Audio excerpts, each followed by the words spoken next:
নমস্কার বন্ধুরা, গপ্পহাট বাই শ্রীতে আপনাদের স্বাগত।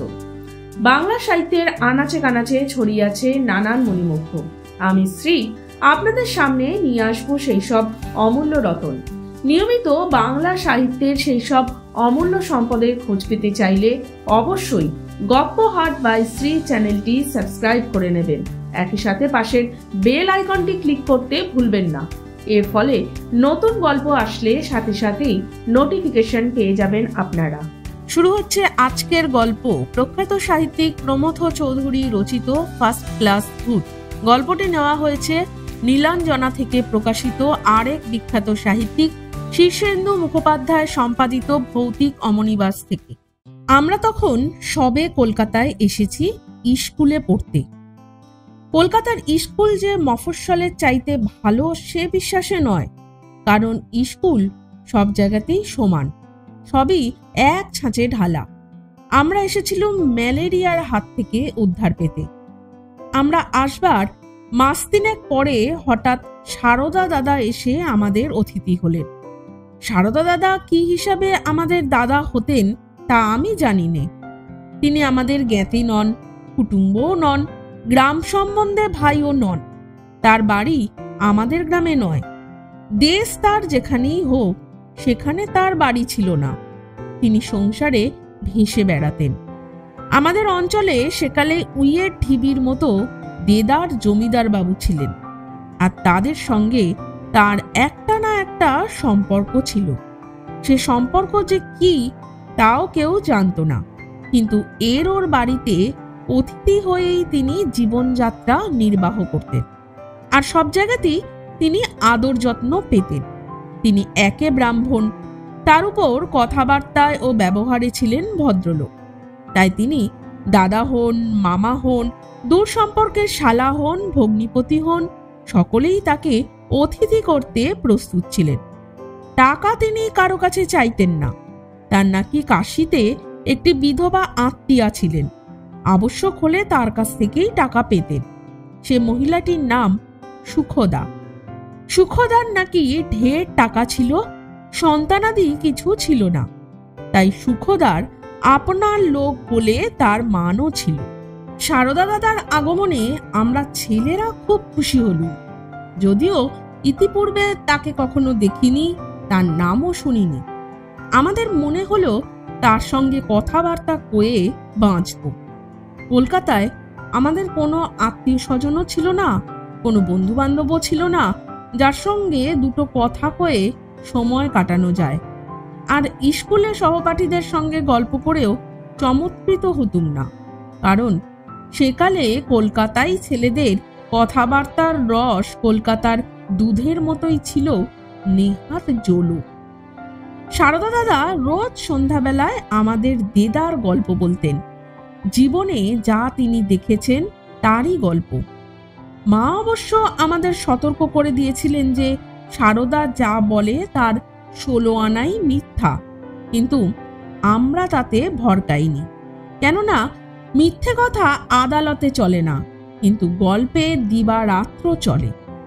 সে যাই হোক, সারদা দাদা বেশিরভাগ ভূতের গল্প বলতেন, তবে সে কথা মার কাছে ফাঁস করিনি। শুনেছি বাবার একজন প্রিয় তামাকওয়ালা দাদার কাছে নিত্য ভূতের গল্প বলতো। ফলে দাদা নাকি রাত্রিরে এ ঘর থেকে ও ঘরে যেতে ভয় পেতেন। তারপর বাবা তার প্রিয় তামাকওয়ালার আমাদের বাড়ি আসা বন্ধ করে দিলেন, পাছে মা সারদা দাদাকে বিদায় করে দেন। এই ভয়ে মার কাছে এ গল্প সাহিত্যের আর পুনরাবৃত্তি করতুম না। তাছাড়া কলকাতা শহরে তো ভূতের ভয় নেই। রাস্তায় আলো, পথের ধারে শুধু বাড়ি, জঙ্গল নেই। ভূতেরা আলোকে ভয় করে ও মানুষের চেঁচামেচিকে। কলকাতায় আলো যতটা না থাকে, হল্লা দেদার আছে, আর হট্টগোলের মধ্যে ভূত আসে না। সারদা দাদা শুধু সেই সব ভূতের গল্প বলতেন যাদের তিনি স্বচক্ষে দেখেছেন। আমি তাকে একদিন জিজ্ঞেস করলুম, আপনি তো শুধু পাড়াগাঁয়ের ভূতের গল্প করেন, আপনি কি কখনো সাহেব ভূত দেখেননি? সারদা দাদা উত্তর করলেন, দেখব কোত্থেকে, সাহেবরা তো এদেশে আর মরে না, না মরলে তারা ভূত হবে কি করে? দেখো, ট্রেনে এত বড় বড় কলিশন হয় যাতে হাজার হাজার দেশি লোক মরে, কিন্তু তাতে কোনো সাহেব মরেছে এমন কথা কি কখনো শুনেছ? তবে এত গোরস্থানে কারা পোতা আছে? সব ফিরিঙ্গি। তবে দু চারজন সাহেব যে মরে না এমন কথা বলছি নে, কিন্তু যারা মরে ভূত হয় তাদের আমরা দেখা পাই। কেন? এদেশে তারা গাছেও থাকে না, হেঁটেও বেড়ায় না, তারা ট্রেনের ফার্স্ট ক্লাস গাড়িতে চড়ে বেড়ায়, আর ফিরিঙ্গি ভূতরা সেকেন্ড ক্লাস গাড়িতে। তবে একবার একজনের দেখা পেয়েছিল, আর তার হাতে যে সাজা শাস্তি পেয়েছিলুম আর বলবার কথা নয়, আজও মনে হলে কান্না পায়। আমরা সেই সাহেব ভূতের গল্প শুনতে চাই। সারদা দাদা একটা দীর্ঘ নিঃশ্বাস ফেলে বললেন, আচ্ছা বলছি শোনো, কিন্তু এ গল্প যেন আর কাউকে বলো না। কেন? কি জানি, আবার যদি মানহানির মামলায় পড়ে যাই। মরা লোকেরও মানহানি করলে জরিমানা হয়, জেলও হয়। আবার জেল খাটতে আমার ইচ্ছে নেই। এরপর সারদা দাদা বললেন, আমি একবার কলকাতা থেকে কাশি যাচ্ছিলুম। হাওড়া স্টেশনে যখন পৌঁছলুম তখন গাড়ি ছাড়ে ছাড়ে, তাই একটা খালি ফার্স্ট ক্লাস গাড়িতে উঠে পড়লুম এই মনে করে যে পরের স্টেশনে নেমে থার্ড ক্লাসে ঢুকবো। গাড়ি তো ছাড়লো, অমনি বাথরুম থেকে একটি সাহেব বেরিয়ে এলো। ঝাড়া 6.5 ফুট লম্বা, মুখ রক্তবর্ণ, চোখ গুগলির মতো, আর তার সর্বাঙ্গে বেজায় মদের গন্ধ বেরোচ্ছে, আর সে বিলেতি মদের। সে ঘরে ঢুকেই বললে, কালা আদমি নিচু যাও। আমার তখন ভয়ে নাড়ি ছেড়ে গিয়েছে। আমি কাঁপতে কাঁপতে বললুম, হুজুর अभी किस तरह नीचू जाएगा, दूसरा स्टेशन में उतर जाएंगे। তিনি বললেন, ও नहीं हो सकता, তোমরা কাপড় बहुत ময়লা আর তোমরা देह से बहुत बदबू। गोसलखाना में जाके তোমরা कपड़ा उतार के गोसल करो और हुई बैठ रहो। हम चला जाने से तुम गोसलखाना से निकलियो। हम जो बोलता तुम्ही करो, जानता हम रेल को बड़ा साहेब है। আমি প্রাণের দায়ে হুজুর যা বললেন তাই করলুম। অর্থাৎ স্নানের ঘরে গিয়ে বিবস্ত্র হয়ে সেই শীতের রাত্রিরে স্নান করলুম। অমনি একটা দমকা হাওয়া এসে আমার কাপড় চোপড় উড়িয়ে কোথায় নিয়ে গেল। আমি বিবস্ত্র হয়ে ভিজে গায়ে গোসলখানাতেই বসে রইলুম। আর সাহেব তার কামরায় হুটোপাটি করতে লাগলেন ও মধ্যে মধ্যে চিৎকার করে আমার প্রতি শুয়োর, গাধা, উল্লুক প্রভৃতি প্রিয় সম্ভাষণ করতে লাগলেন। আমি নীরবে সব গালিগালাজ হজম করলুম। প্রায় ঘন্টাখানেক এইভাবে কেটে গেল। আমি ভিজে গায়ে হি করে কাঁপছি, সর্বাঙ্গে এক টুকরো কাপড় নেই, আর পাশের ঘরে বড় সাহেব মদ খাচ্ছেন আর লাফাচ্ছেন। মাঝখানে গাড়ি হঠাৎ মিনিট খানেকের জন্য থামলো। ক্লিক করে একটা আওয়াজ হলো, ছিটকিনি খোলবার আওয়াজ। তারপর গাড়ি ফের চলতে লাগলো। পাশের ঘরে টুং শব্দ নেই, তাই আমি স্নানের ঘর থেকে বেরিয়ে সে ঘরে যাবার চেষ্টা করল। ও সর্বনাশ!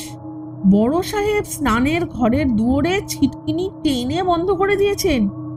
আমি সেই অন্ধকূপের ভিতর আটকে থাকলাম। আধ ঘন্টা পরে গাড়ি বর্ধমানে এসে পৌঁছলো, আর আমি বাথরুমের জানলা দিয়ে মুখ বাড়িয়ে যা থাকে কপালে ভেবে কুলি কুলি করে চিৎকার করতে লাগলো। তারপর একজন কুলি এসে ছিটকিনি খুলে আলো জেলে আমাকে বিবস্ত্র অবস্থায় দেখে ভূত ভেবে পালিয়ে গেল। শেষটা স্টেশন মাস্টার বাবু এসে ভূত নাহি হ্যায়, চোর হ্যায় বলাতে কুলিরা পাশের ঘরে ঢুকে আমাকে মারতে মারতে আধমরা করে প্ল্যাটফর্মের উপর টেনে নিয়ে গেল।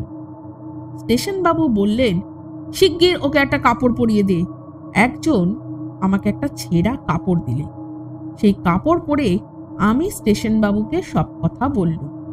তিনি বললেন যে রেলের বড় সাহেব এখন সিমলায়, তাছাড়া এ ট্রেনে কোনো সাহেব আসেও নি, কোথাও নেমেও যায়নি। এখন বুঝলুম যার হাতে আমি নাস্তানাবুদ হয়েছি সে সাহেব নয়, সাহেবের ভূত। তারপর স্টেশন বাবু আমাকে থানায় পাঠিয়ে দিলেন। সেখানেও প্রথম এক পত্তন মার হলো, তারপর দারোগা বাবুর জেরা। তারপর দিনই দারোগা বাবু আমাকে আদালতে হাজির করলেন। হাকিম বাবু ছিলেন অতিশয় ভদ্রলোক, উপরন্তু উচ্চশিক্ষিত। তিনি গাড়িতে ভূতের উপদ্রবের কথা সম্পূর্ণ বিশ্বাস করলেন, কিন্তু ভগবানের দোহাই ও ভূতের দোহাই ইংরেজের আদালতে চলে না। অগত্যা তিনি আমাকে 1 মাসের মেয়াদে জেল দিলেন। আমার অপরাধ বিনা টিকিটে বিনা বসনে ফার্স্ট ক্লাস গাড়িতে গাঁজা খেয়ে ভ্রমণ। এখন তোমরা ফার্স্ট ক্লাস ভূতের কথা তো শুনলে, এদের তুলনায় পাড়া গায়ে ভূতরা ঢের বেশি সভ্য। শেষ হলো আজকের গল্প। গল্পটি কেমন লাগলো তা অবশ্যই কমেন্ট করে জানাবেন বন্ধুরা। পাশাপাশি গল্পটি ভালো লাগলে লাইক ও শেয়ার করে দেবেন। আজ তাহলে এই পর্যন্তই। আবার আমি আসবো আগামী সপ্তাহে নতুন গল্প নিয়ে। আজকের মতন বিদায়।